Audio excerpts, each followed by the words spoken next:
Advent is a time of preparation, and we see that throughout the season of Advent, the readings will encourage us to prepare and do our best in order to make sure that we have our hearts ready in order to welcome Christ.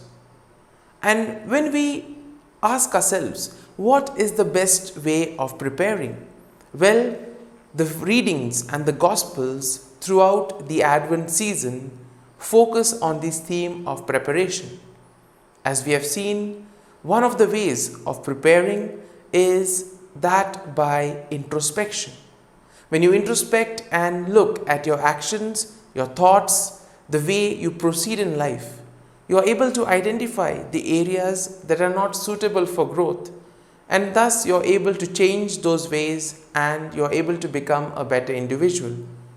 Similarly, we see that throughout the readings, you will find this constant theme of repentance, change, and transformation.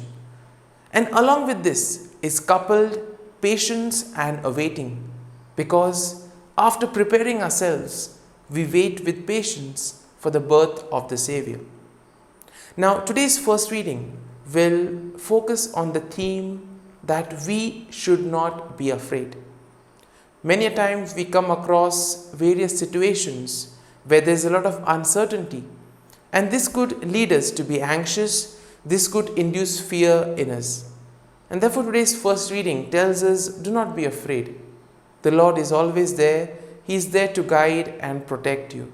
He will never abandon you. Now today's Gospel passage tells us how Jesus praises John the Baptist and his work. As we know, John the Baptist had dedicated his entire life towards preaching repentance to the people, encouraging the people to repent, change their ways, and welcome Lord in their lives. Now, the mission of John the Baptist, as we all know, was to prepare the way for the Lord, to prepare the road for the Messiah. And we see that he did his level best. He was committed and determined in whatever he did. And therefore, in today's Gospel passage, we see that Jesus praises the humility and the dedication of John the Baptist. Now, as we read today's Gospel passage, we will find Jesus using a number of sayings, a number of references with regards to John the Baptist. Now, what does all this indicate? Well, let's find that out during today's episode of Tea Time with the Word.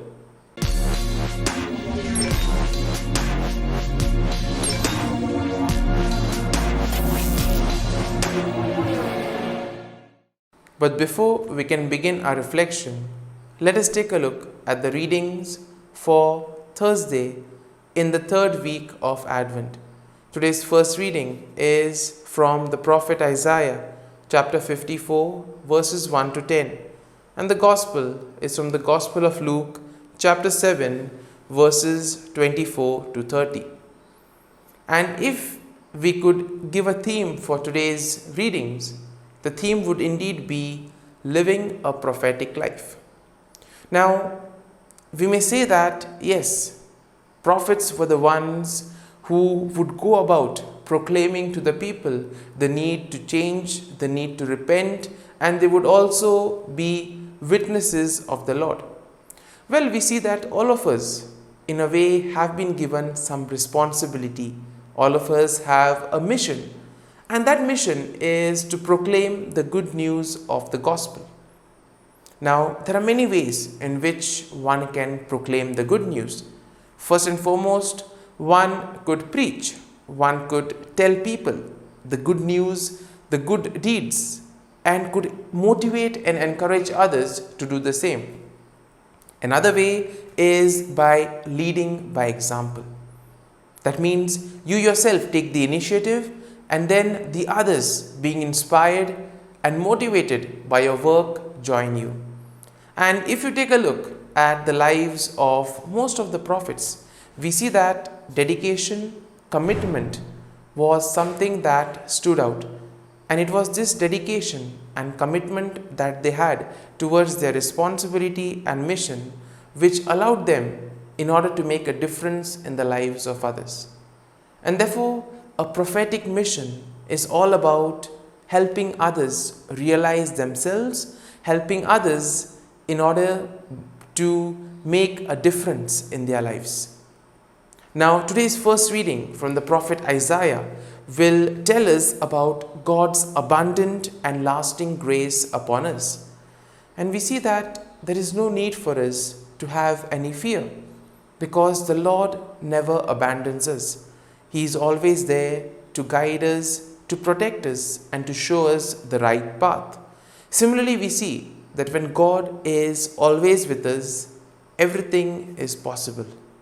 But for this, we need to place our faith and trust in the Lord. We need to have hope, we need to have faith, and at the same time, we need to have trust and courage. When all these things are there, we see that everything goes according to plan, because the Lord assures us that He will always be there. Now, sometimes there may be moments wherein things are a bit uncertain. There may be moments wherein we feel lonely or left out. And we see that these moments are moments that help us to test ourselves. As we have seen in the readings of the last few days, that in life nothing is easy going. There are moments of ups and downs in life. And therefore these moments or these situations which may not be very pleasant, in a way enable us to grow. And that is why today's first reading, we see that the Lord says, like the days of Noah, as I swore that the waters of Noah should no more go over the earth, so I have sworn I will not be angry with you and will not rebuke you. For the mountains may depart and the hills be removed, but my steadfast love shall not depart from you. This indeed is a message of hope. This indeed is something that can give us courage and strength during those difficult moments in our lives. Now, moving on to today's gospel passage, we see that Jesus will praise the work of John the Baptist. Now, when you take a look at the life of John the Baptist, here you find somebody who was very simple, very humble, and yet dedicated, courageous, and committed to his mission. We see that he led a simple life, but his whole life was one of preaching, one of being a prophetic witness. Now, being a witness is one thing, and being a prophetic witness requires one to take one's whole responsibility and mission to the next level. Because when we raise our voices, there are always others who will oppose us. And this reminds us of the various social activists in our country, people who work for the upliftment of others. And these social activists are ones who do things in spite of knowing that their lives could be in danger. But still, their whole motivation is to make a difference in the lives of others. In a way, all of us are called to make a difference in the lives of others. And we can make this difference in our own little ways.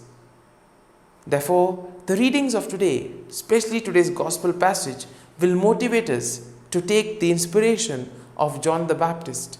Just as John was able to touch the lives of so many people through his ministry, through his preaching, similarly, we too, through our words, through our deeds, through our everyday encounters with people, we can also help them to encounter Christ in their lives.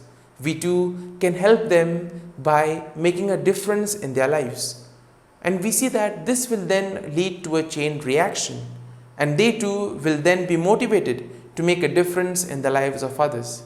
It is only in this way that truly we will be able to build the kingdom of God on earth.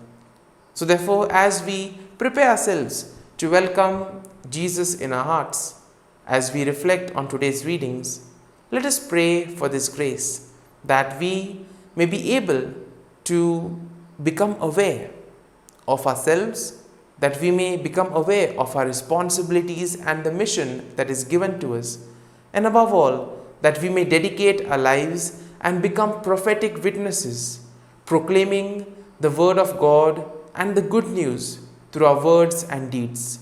Amen.